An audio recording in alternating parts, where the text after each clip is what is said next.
What's up everybody and welcome back to the channel. Today we are returning to my series where we look at the best fighters in the world. I give you 5 things they are exceptional at with training tips to improve so you can be a little bit more like them and bump up your striking skills. Today we are focusing on UFC's 294 main event, the guy who just jumped in last minute, Alexander Volkanovski. Obviously, this guy is one of the best in MMA. Let's dive right into this episode.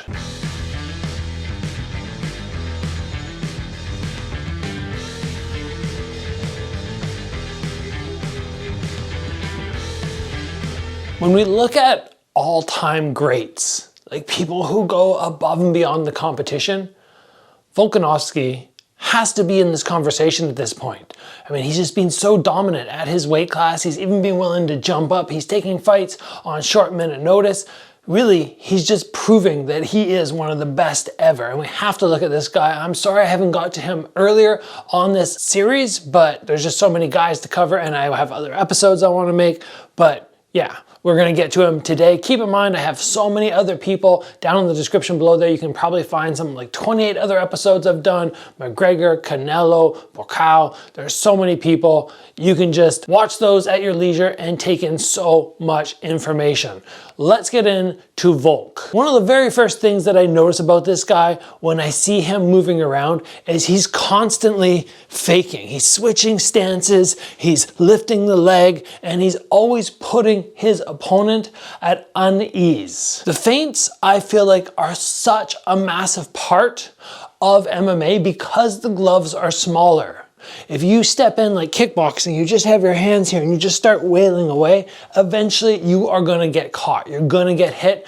He does such a good job controlling the pace of the fight and avoiding that damage with these feints and these fakes. Small little twitches, little steps. I really like how he switches his stance because that right away, as soon as you're here and you're playing this game and then you just all of a sudden do this, people right away start thinking, oh shoot, what does he have next that he's gonna try and throw at me from a different angle? The main thing that you have to be on point with is your defense if you're gonna switch your stance. To me, that's the main thing. As soon as you switch, yes, it gives you opportunities to land new shots. You have new power shots that are created, but if your defense does not feel solid, you should not bother doing this. If you want to be like Volkanovski and you want to be able to throw those twitches and switch those stances, you need to get that defense on point first. In addition, try to move around and make at least 25% of your strikes, make them feints instead. So instead of going kickboxing style where you're kind of just like step in, throw, everything's trying to hit, start throwing little twitches. Get to your combo, move out, twitch, fake the kick, fall in. That's how you create this style, which is so effective. There are other fighters who are great at this, people like Adesanya, but I think when you really look at the success that they have with it, Volkanovski is definitely one of the best. The next thing which I really like to see from Volkanovski, which I just mentioned, is his defense. He does a great job with defense. Number one, because his hands are in such a good position.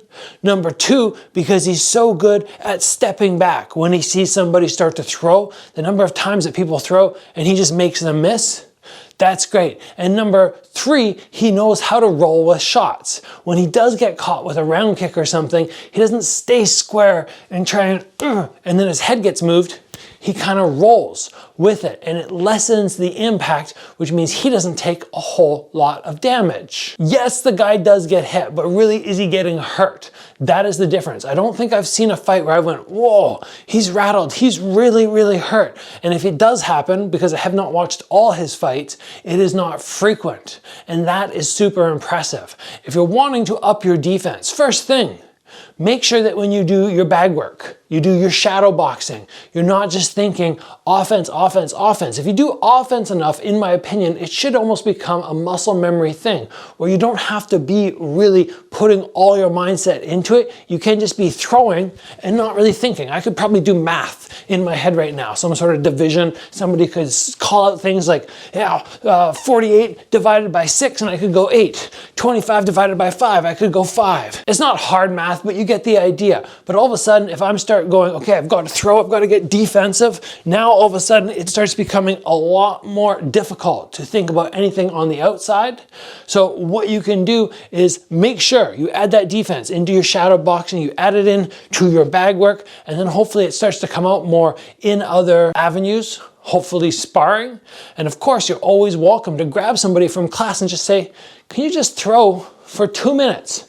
You know, just pepper away on me like I'm a bag and I'm just gonna work trying to block and catch everything. You can up your defense, be more like Volkanovski if you do this. And of course, if you're wanting to get better at rolling with punches, the only really good way that I can think of to do this safely is maybe get a pool noodle or a glove. You grab a glove and you don't put your hand in it, you just get somebody to swing at you. So the impact's not massive and you just learn to roll with the shot. Now, what I want to talk about next is how he controls the pace of the fight.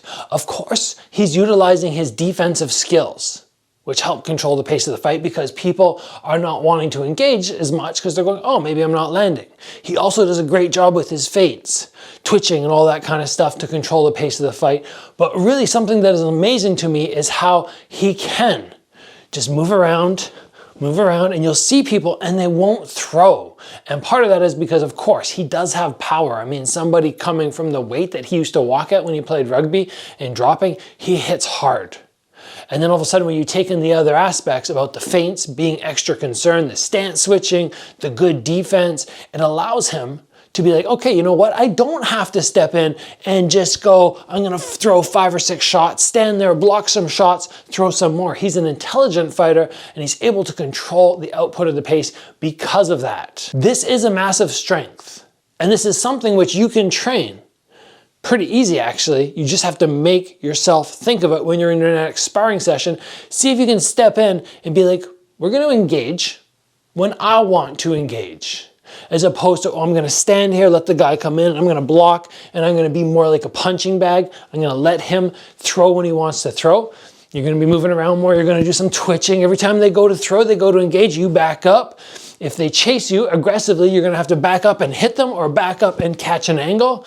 And then as you're walking them down, as you're twitching, you decide when do you wanna go. And being able to control the pace of your sparring round means you might be able to do it in the fight. And that is a massive difference between those people who are great and those who are pretty good. The greats control the pace of the fight and they take it to where they want it to be, the same way that Volkanovski seems to do almost every fight. Now we've talked about some general things, some general concepts, which Volkanovski is so good at, but right now we're gonna talk about his right hook, but his right hook with a stance switch. I watched what I usually do when I'm prepping up for these. I watch a couple fights and go, oh, okay, what are these guys really good at? And I noticed in, I think the first 2 or 3 minutes in 2 fights where he does this great stance switch and hurts people with that right hook. And when he fought in his last fight against, I believe, Rodriguez, right before he actually landed it and clipped him, which ended up finishing the fight, shortly before that, he throws the same punch. So this is in his arsenal. It's not a fluke. He trains it all the time. And it is tricky because when you normally throw a right hook, you're going to be going, okay, this is my jab range, and I really have to lean and reach. It's a very easy thing to see. But when he does his stance switch, he can close that distance and make it a much shorter, much harder to see shot. I did an episode the other day talking about the right hook and why many people struggle with it. It's because they come very wide and it's very telegraphed. So you want to keep it shorter, but when you keep it shorter, it's not going to have the same power. But now if I switch and I can get in here and throw with good power, it is going to surprise people. And this is a strength of his, and it would be something I would be very concerned about if I was fighting him. If you want to train this one, you can do it one of 2 ways because he does it one of 2 ways. He either steps right in and closes the distance. As you step forward, you're going to make sure your head drops. Just walk it through and throw the shot. I would land just before my foot touches the floor. Hit, land. That's how I would do it. Or you could be working and go switch. See my shoulder has moved back, or I guess it was already in the back, so it stays there, and then I can unwind for good power. Switch, land, or step through and land the hook. Beautiful from him. The last strength which I want to talk about is not necessarily looking at a certain technique or concept, but it's more, what is this dude's weakness? He has taken all the things which I normally can look at when I see a fighter go, there's a weakness, ooh, that's a mistake. He doesn't make too many. And we're just talking about his striking game. I'm not sure about his groundwork or his wrestling, but as I understand from people who are experts in that area, he's very good at that too. But in terms of striking, there's very few errors that he makes. When you can take anything that you feel as a personal weakness and elevate it, so all of a sudden you have minimal weaknesses, you become a scary person. And I advise everybody on the channel to do that. Instead of being like, oh, you know what? My favorite shot, my favorite kick is a right roundhouse. Instead of throwing that and making your best thing better all the time, go, what are my weaknesses? Maybe I love kicking off this one, but my teep off the lead leg is really weak. Well, start drilling that and make it a strength. Start focusing on things that you don't like doing because they are not your bread and butter. You're not amazing in these areas, and make them something that you prioritize so that they do turn into something that is a favorite of yours. You never know what gems might come out. The body hook, the left body hook, I never liked it before, and then one day I went, you know what, I don't throw enough body shots. And I just drilled and drilled and drilled and made myself throw it in sparring, and now all of a sudden, it's probably become my most dangerous piece of arsenal in my whole repertoire of techniques, just because I went, I'm gonna challenge myself and try to take this weakness where I only attack the head, I want to attack the body. I'm gonna take that weakness, turn it into a strength, it works. Volkanovski is somebody to me who just, beautiful technique, beautiful defense, beautiful footwork.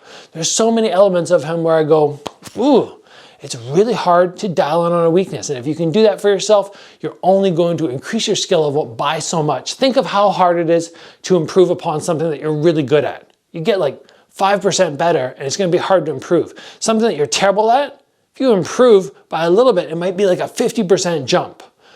That's my advice to you guys. So thank you for tuning in for this episode on Alexander Volkanovski. He's going to be competing at UFC 294. Make sure you tune in if you can to check that out, because he's trying to make history once again, moving up in weight class and becoming a two-time champion. Not many people have done this, and it'll be an amazing feat, especially on short notice, taking a fight on short notice if he can do that. Let's call it there, everybody. As always, train hard. I will see you back here soon for another episode.